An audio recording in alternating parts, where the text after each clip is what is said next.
விஷ்ணு பிரம்மா 12 ஜோதிலிங்கத்தில் நீதிமன்றம் சங்கர் பார்வதி 2 கணக்கு நீதிமன்ற கோர்ட்டு கண்ணை திறந்துட்டாரு. நீதிமன்ற கோர்ட்டை திறந்துட்டாரு. ஒழுங்காக போச்சு சொல்லு. நீதிமன்ற கோர்ட்டில் இருந்து அரசியல்வாதியை நான் மேடையில் கட்டி மைக்கை பிடிச்சி வாச்சேன். நான் போரில் வண்டியில் தூக்கி கொண்டு போனோம்னா தமிழ்நாடு முழுவதும் அலசி பார்த்து துவைச்சி எடுத்து போடுவார். துவைச்சி பிதுக்கி எடுத்து போடும்ட்டார். பிதுக்கி நான் சாணி அவன் திங்கிற சாணி வாய் வழியாக கொண்டு வந்துடுவார். அட்ரா அந்த குறுக்கெலும்பில் நடுச்சண்டில் ஒரு அந்த எலும்பில் அட்றாம்பார். இவன் கீழே கழிக்க முடியாது, வாய் வழியை கழிக்க விட்டுருவார். ஒழுங்காக போனோம், ஒழுங்காக போ. விவசாயத்தை கொடுத்துருக்காரு, சாப்பிட்டு ஒழுங்காக போ.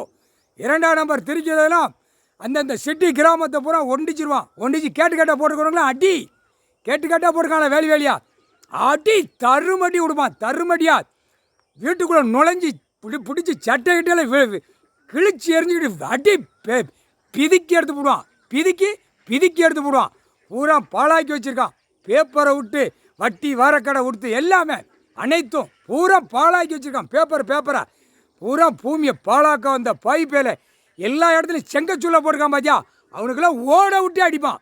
செங்கச்சுள்ள இதெல்லாம் போட்டு அடி துவைச்சி எடுப்பான். அந்த நேரம் அடி எப்படி விழுதுன்னு பாரு. உயிர் வாழறதுக்கு என்னடா கொடுத்துருக்கேன் அப்படிங்கிற கேள்வி. இல்லை, நீதிமன்றம் திறந்துட்டாரு.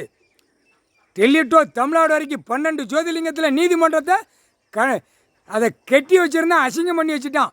7 செம்மத்துக்கு முன்னாடி சத்தியவாக்கு அதெல்லாம் முடிச்சு இப்போ நீதிமன்றம் சொந்த பிள்ளைய தான் இந்த நீதிமன்றத்தை கண்ணை திறக்க முடியும்.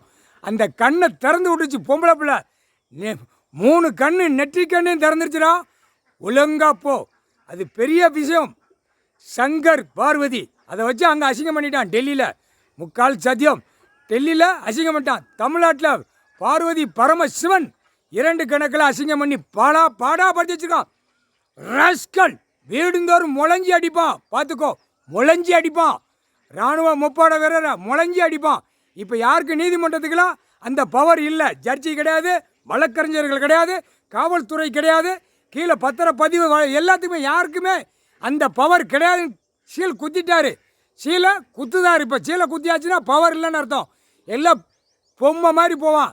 இப்போ அவன் அனுப்புகிற பேப்பரில் வச்சு நக்குவான். அவன் பொண்டாட்டி பிள்ளைய வச்சு விரிச்சு விளக்கி விட்டு நக்குவான். அதிகாரி பூராமே அனைத்தும் தூக்கி போட்டு மிதிப்போம்ட்டார். கணக்கை ஒப்படைக்கலை, தூக்கி போட்டே நான் மிதிப்போம்ட்டார்.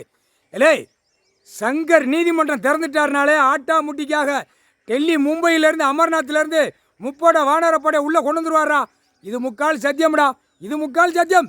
துவைச்சி எடுத்து போடுவார். முக்கால் சத்தியம். புரிஞ்சுக்கடா. உறைஞ்சிய நாட நீதிமன்றம் திறந்துட்டாரு 12 ஜோதிலிங்கத்தில். அதான் நீதிமன்றம். அந்த நீதிமன்றத்தை அசிங்கம் பண்ண போய் தான் டெல்லி டு தமிழ்நாடு வரைக்கும் நீதிமன்றம் கோர்ட்டை அசிங்கம் பண்ணி வச்சுட்டான். அம்புட்டு அசிங்கமாகி கருப்பு ஆடை இருந்தால் சிக்கல், வழக்கறிஞர்கள் சிக்கல், நீதிபதி ஜட்ஜி கோர்ட்டாருக்கு சிக்கல். முக்கால் சத்தியம். புரிஞ்சுக்கப்பா. காரணம் என்ன?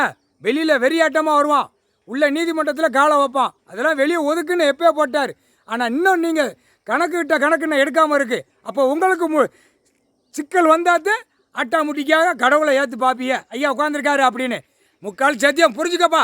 அது எந்த ரூட்டில் எப்படி கொண்டு வரணும்னு பார்ப்பாரு, எந்த ரூட்டில் எப்படி அடிக்கணும் பார்ப்பாரு. அது கடவுளால் தான் முடியும். முக்கால்